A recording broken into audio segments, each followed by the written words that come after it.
Assalamualaikum warahmatullahi wabarakatuh. Hai teman-teman sektor 7, selamat datang kembali di channel kita ya. Pada kesempatan kali ini kita akan melanjutkan alur cerita manhwa yang berjudul Limit Breaker untuk chapter ke-5 sampai dengan ke-10, yang pastinya semakin seru dan semakin membagongkan ceritanya. Sebelum kita mulai, jangan lupa subscribe agar tidak ketinggalan update video terbaru dari kita ya guys. Pada chapter kali ini diceritakan bahwa salah satu guild terkuat dan terbesar di Korea saat ini, yaitu Guild Perisai, tidak dapat diperpanjang kontrak pelayanan pertahanannya di bawah kota metropolitan oleh pemerintah. Begitulah berita yang muncul di layar televisi di sebuah bar yang ditonton oleh Baekjeol, seorang kapten tim pengintai Guild Perisai, sambil minum alkohol di bar tersebut. Dan diketahui bahwa dia ditemui oleh Direktur Guild Perisai serta memberinya instruksi untuk merekrut Kipong. Karena berkat Kipong yang bekerja untuk pemerintah, jumlah dungeon break yang terjadi menurun drastis, dan Guild Perisai pun kehilangan perpanjangan kontrak dengan pemerintah. Salah satunya karena hal itu. Baekjeol pun menyanggupinya dan pergi meninggalkan bar itu tanpa menghabiskan minumannya. Lalu berpindah ke Kipong dan anggota timnya yang berada di dungeon level 5, yaitu Monstrous Bird Nest, yang merupakan dungeon break terakhir yang harus dihadapi timnya bulan ini. Kipong pun memberikan instruksi ke anggota timnya untuk berjaga dan bersiaga di sekitar pintu gate dungeon. Sedangkan Kipong melompat untuk mendatangi kawanan para monster kroco-kroco untuk menghajarnya. Akan tetapi kawanan para monster kroco-kroco tersebut datang mengepungnya. Dan dengan mengaktifkan skill penguatan tubuh, Kipong berhasil memusnahkan semua monster kroco-kroco tersebut hanya dengan luapan energi akibat mengaktifkan skillnya. Setelah itu Kipong meminta sistem mencari keberadaan bos dungeon. Setelah menemukannya, Kipong pun langsung menuju lokasi bos dungeon tersebut agar dungeon break segera teratasi. Akan tetapi di pintu gate dungeon tempat prajurit Kipong bersiaga, mereka dikagetkan dengan tanda-tanda akan ada munculnya seseorang dari pintu gate tersebut. Tidak berselang lama, muncullah beberapa orang dari pintu gate tersebut dan dengan menyerang anggota tim Kipong. Beberapa orang yang menyerang tersebut terkonfirmasi adalah tim pengintai dari Guild Perisai yang diketuai oleh Baekjeol dengan tujuan untuk mencari Kipong. Dan diperlihatkan Kipong yang sedang bertarung dengan bos dungeon dengan sengit. Kipong mendapatkan serangan dari bos dungeon. Setelah menerima serangan kuat dari bos dungeon, Kipong malah mendapatkan skill baru, yaitu atribut resisten rank S. Dan dengan kepalan tinjunya, Kipong pun maju melesat menyerang ke arah bos dungeon. Dengan satu serangan kuat dari Kipong, bos dungeon langsung kalah.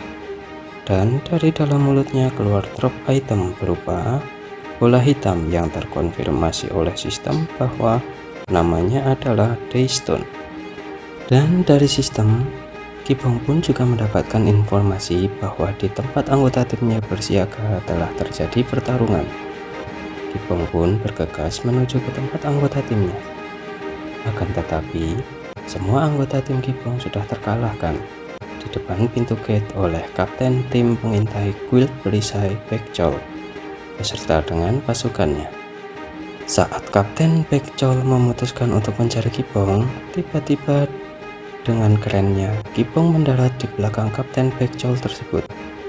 Kapten Baekjeol pun memperkenalkan namanya dan memberitahukan bahwa dirinya adalah seorang kapten tim pengintai dari Guild Perisai yang datang untuk merekrut Kipong masuk ke dalam Guild Perisai. Dengan santainya, Kipong berjalan mendekati Kapten Baekjeol, dan Kapten Baekjeol pun kena mental merasakan kehadiran yang dipancarkan oleh Kipong. Seperti aura seekor monster yang mengerikan, Kipong pun memastikan berarti yang bertanggung jawab atas pertahanan ibu kota dan zona B adalah Guild Perisai. Dan Kapten tim pengintai pun menjawab memang Guild perisai yang bertanggung jawab di area tersebut. Dan tanpa ragu Kipong pun langsung memukul Kapten Pekcol dengan keras karena dia berani menghajar dan mengganggu anggota timnya. Setelah Kapten Pekcol yang dihajar oleh Kipong, lanjut anak buahnya pun tidak luput dari sasaran Kipong dan semua kalah dengan mudahnya oleh Kipong tanpa ada perlawanan yang berarti. Kemudian Kapten Pekcol pun terlihat babak belur dan berada di rumah sakit setelah kejadian tersebut. Dia dijenguk oleh Pak Direktur Guild, akan tetapi dia masih belum sadarkan diri. Direktur Guild pun langsung menusuk perut Kapten Pekcol dengan alat seperti suntikan yang membuat Kapten Pekcol pun terbangun dan menceritakan bahwa kekuatan Kipong tidak dapat diukur dan pastinya akan sulit merekrutnya karena seperti ada kebencian yang sangat luar biasa terhadap Guild perisai saat Kipong mengajar tim mengintai Guild perisai.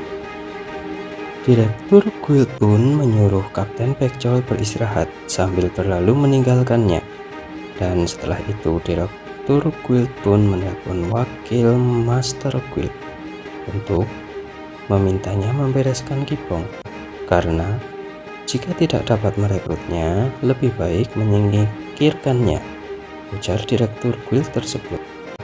Setelah itu diperlihatkan bahwa Kipong sedang menghadapi monster di dungeon level 4 sendirian, yaitu di Abyssal Beach. Setelah mengalahkan monster dungeon itu, Kipong menanyakan ke sistem apa Dayston itu dan fungsinya untuk apa. Akan tetapi tidak ada info yang berarti dari sistem karena sistem masih dalam mode offline. Namun sistem memberikan opsi bahwa Daystone bisa diserap olehnya. Dengan keuntungan sistem bisa upgrade dan sistem dapat mengakses sumber dari dungeon. Kipong menyetujui agar sistem menyerapnya. Saat proses penyerapan Daystone oleh sistem, diperlihatkan bahwa ada seorang pria muda berpakaian tradisional kombinasi warna hijau dan putih berkeliling mencari Kipong dengan menunjukkan gambar yang dia buat sendiri di tengah kota. Beberapa saat kemudian, dia berhasil menemukan keberadaan Kipong. Hal itu dikarenakan penyerapan Daystone oleh sistem telah selesai. Beberapa fitur sistem pun terbuka, yaitu fitur Human Analysis, fitur Emotion Expression. Setelah itu Kipong keluar dari dungeon dan mendarat di atap sebuah gedung untuk menuju ke markas militer dengan menaiki sebuah bus. Akan tetapi, di tengah perjalanan Kipong merasakan hawa keberadaan seseorang yang mengikutinya. Saat Kipong sampai di halte bus dan masuk ke dalam bus, penguntit itu masih mengikuti Kipong. Penguntitnya diketahui adalah pria yang berambut perak, berpakaian tradisional dengan warna kombinasi hijau dan putih yang mencarinya di tengah kota tadi. Kemudian berpindah di dungeon bintang 4 Giant Snake Swamp. Terlihat seseorang dengan pedang besar sedang melawan seekor monster ular besar sendirian dan mengalahkannya. Orang tersebut adalah sang Sword Emperor Park Tae-rim, wakil Guildmaster perisai. Terlihat juga di sana Direktur Guild mendatanginya di dalam dungeon untuk memintanya bantuan membereskan Kipong karena tim pengintai babak belur tak berdaya saat melawan Kipong. Dia pun penasaran dan mendatangi kantor Perdana Menteri Gu Soryong dan membuat sedikit kekacauan di sana. Perdana Menteri Gu Soryong merupakan seorang player S-Rank dan salah satu generasi kebangkitan pertama karena kejadian 10 tahun lalu saat terjadinya dungeon break pertama kali. Dan bisa disebut juga dia adalah seorang pahlawan negara. Setelah 3 tahun tidak bertemu, Park Tae-rim pun basa-basi menyapa Ibu Perdana Menteri. Dan dengan penuh emosi, Ibu Menteri mengaktifkan skillnya Mass Teleport dan berpindah ke tempat yang tidak ada orang satupun di sana. Pertarungan antara Ibu Perdana Menteri Gu dengan Park Tae-rim tidak terhindarkan dan Park Tae-rim meminta Perdana Menteri Gu untuk menyerahkan Kipong kepadanya. Akan tetapi Berkat Kipong, jumlah Denjin yang muncul menjadi berkurang. Dan alasan selain pemerintah memiliki Kipong, kuil perisai sudah tidak dapat ditoleransi lagi. Tindakan yang seenaknya membuat pemerintah tidak memperpanjang kontraknya dengan kuil. Lalu, Perdana Menteri menyerang bakteri menggunakan sihir yang kuat. Saat akan mengenainya, serangan sihir tersebut dihempaskan dengan pedang besarnya oleh bakteri. Dan dia pun kabur menggunakan Return Zone. Beralih ke markas militer, Kipong pun sampai di markas militer dan masih diikuti oleh penguntit tersebut. Di dalam markas militer, si penguntit menunggu di depan pintu kamar Kipong dan ditangkap oleh anggota tim Kipong. Wakil ketua memberitahu bahwa tempat militer ini bukan tempat yang sembarang orang bisa keluar masuk. Dan si penguntit minta untuk bergabung dengan tim Kipong agar tidak diusir dari tempat itu. Wakil kapten pun memperbolehkan dia bergabung dengan syarat dapat mengalahkan wakil kapten dalam sparring adu jotos. Beralih di lapangan sparring adu jotos, sang wakil kapten dan si penguntit tersebut mulai bertarung. Akan tetapi, pertarungan tersebut berat sebelah dan wakil kapten pun banyak diserang oleh si penguntit tersebut. Akan tetapi tiba-tiba Kipong maju dan melerai mereka serta menghentikan serangan si penguntit menggunakan satu jari saja. Kipong menanyakan siapa namanya dan dia pun menjawab namanya adalah Kang Hui. Wakil kapten kecewa karena Kipong menghentikan pertarungannya.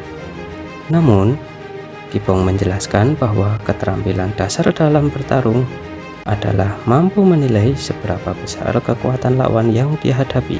Kipong pun bersiap menghadapi Kang Hui yang menggantikan wakil kapten. Karena Kang Hui bersikeras untuk melawan Kipong, Kang Hui pun menuju ke depan menyerang Kipong. Akan tetapi dengan santainya Kipong menendang Kang Hui sampai mundur beberapa meter. Dalam situasi adu jotos pun Kipong bertanya siapakah Kang Hui dan dari mana asalnya. Akan tetapi dijawab singkat oleh Kang Hui yang mengucapkan kata rahasia sembari mengeluarkan energi dari tangannya ke arah Kipong. Kipong pun terkejut dan mengira serangan tersebut adalah serangan energi Ki. Dan Kang Hui pun memberikan informasi jika itu hampir mirip dengan energi Ki. Tetapi sambil menembakkannya bertubi-tubi ke arah Kipong. Dengan barbarnya, Kipong pun tidak dapat menghindari dan menerimanya begitu saja. Setelah itu diperlihatkan Kipong baik-baik saja tanpa goresan apapun di tubuhnya setelah terkena serangan Kang Hui. Hanya saja bajunya robek karena dampak serangan dari Kang Hui tersebut. Dan menyadari perbedaan kekuatannya, Kang Hui pun menyerah sesaat sebelum Kipong akan membalas serangan tersebut. Tanpa menghiraukan kata menyerah yang diucapkan Kang Hui, Kipong pun memukul Kang Hui dan membuatnya pingsan. Anggota tim yang menonton sparring tersebut diperintahkan oleh Kipong untuk merawat Kang Hui.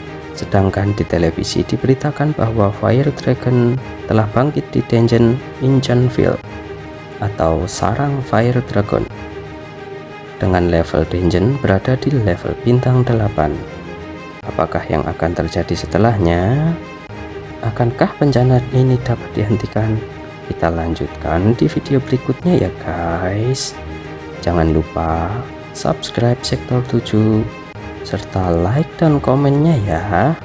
Untuk saran-saran manhwa apa yang akan dibahas, tulis di link komentar ya. Terima kasih, sampai jumpa lagi. Wassalamualaikum warahmatullahi wabarakatuh.